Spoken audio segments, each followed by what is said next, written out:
The roads and the buildings in downtown Knoxville absorb and then radiate heat, and how much of the shady areas are helping keep us cool. Our chief meteorologist Heather Haley shows us how Knoxville is going to help map the heat and how it could eventually help keep us all safe.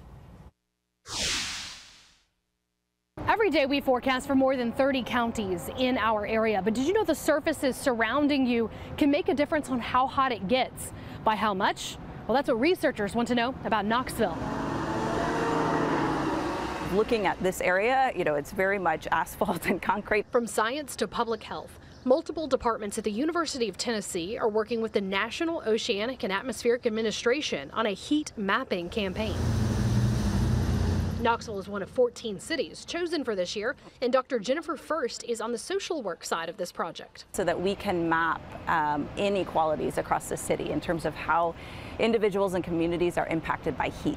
This research will focus on Knoxville because they want to know more about our urban heat island, which is a meteorological term for how all the buildings and roads absorb and radiate the sun's heat more than the rural grassy areas with trees. Emily Norris is a summer research assistant coordinating volunteers to drive or help navigate, as a sensor on the vehicle picks up all the info they need. A group that helped us with points of interest in Knoxville so that we can make sure that our routes are specific to our city. The date in August will be chosen when we get closer, so it'll be a hot, sunny day. You could also lend your voice in a survey as they try to identify other health risks. How they're able to cool themselves, if they're able to.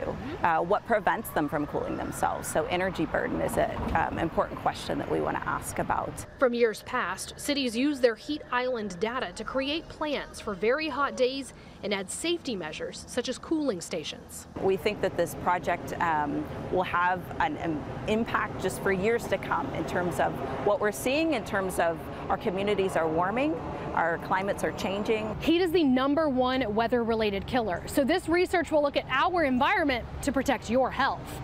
In Knoxville, Chief Meteorologist Heather Haley for WVLT News. You can sign up to take the survey online. We've got that information for you in the As Seen On section of the WVLT News app.